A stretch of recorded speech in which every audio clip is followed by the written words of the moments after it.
Okay, so Space Buddies meets World War II. Okay, so Isle of Dogs stars Bryan Cranston, Edward Norton, Bob Balaban, Bill Murray, Jeff Goldblum, Greta Gerwig, Frances McDormand, Scarlett Johansson, Caillou Rankin, and a bunch of other stars.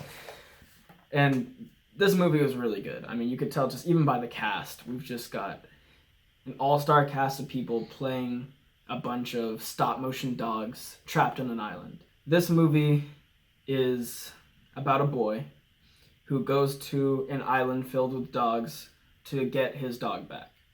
And that's it. Like on the surface level, that is the story. This movie is very unique. It's very different from a lot of the movies that are in theaters lately. And not that I'm saying that most of the movies that are out in theaters now aren't good. I'm just saying this is just different. And it was nice. I really liked the direction it took. It's directed by Wes Anderson, which if you've watched any of his movies, I think this will feel very similar to them. Like Fantastic Mr. Fox is probably the closest example because it's also stop motion and uses some of the same actors. But it's really good. It's got a dry sense of humor. The characters talk pretty quickly and like monotone, but it's funny. It's hilarious. Me and my friends were laughing. And I think it's not a kids movie. I think people might bring their kids to go see it. It's not like a sausage party thing where if they bring their kids to go see it, they'll be like, oh my God, we need to leave this theater. But I think it's something where people will take their kids to see it and most kids will be bored.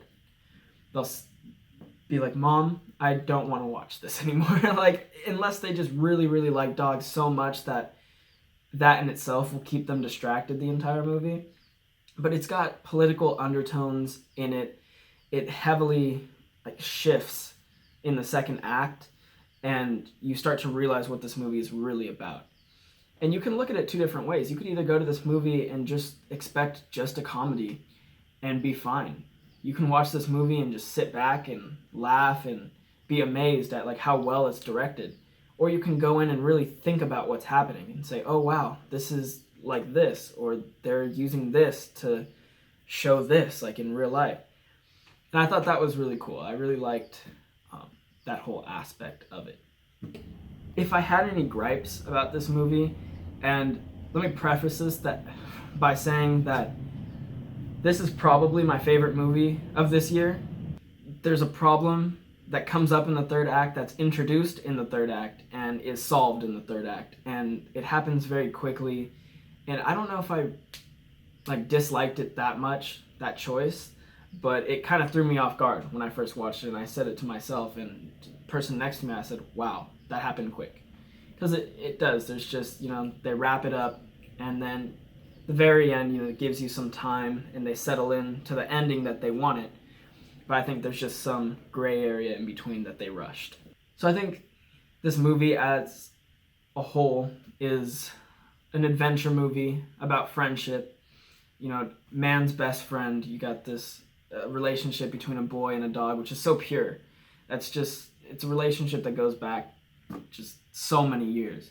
You got a little boy and your dog, and he goes to this island to get this dog. Nobody's ever done that either in this movie. Nobody's gone to try to retrieve their dog. Just this kid. I think the visuals in this movie are breathtaking. They're great. Even though they're on an island full of trash most of the time, and that could start to be bland and boring, which it's not.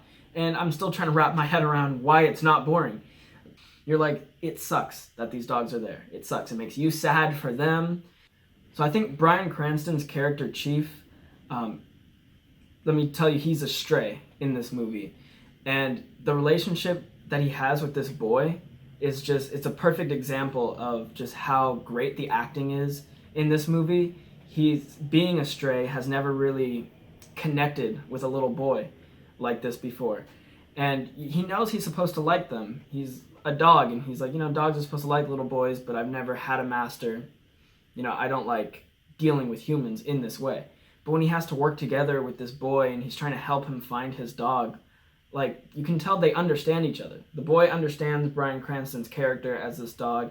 He knows that he's a stray and he doesn't get along well with humans, and he tries to help him with that. And the dog Chief, he tries to help this boy find his dog, and he starts to understand that he really does care for this dog, and like it's great. I really liked that.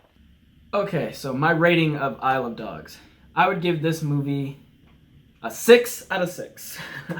I think this movie is legendary for just many different reasons. I've seen this movie 3 times now, and all 3 times I've loved it the same amount as I've loved it the previous 2 times. Like, it's just, I'm probably gonna go see it again. I will buy it on Blu-ray and have it on my shelf, and it'll be one of these movies that if some of my friends are over and I want them to experience something different but still good, it's one of those movies that I can show them and be like, hey, check this out. It's a whole different genre of movies. You can watch this and really like it, and I think I will turn them into Wes Anderson fans. Okay, so that's my review of Isle of Dogs. I love dogs. Yeah, forgot to mention that that's like the whole joke here. But anyway, that's it. See you in my next video. Go see it and let me know what you think of it.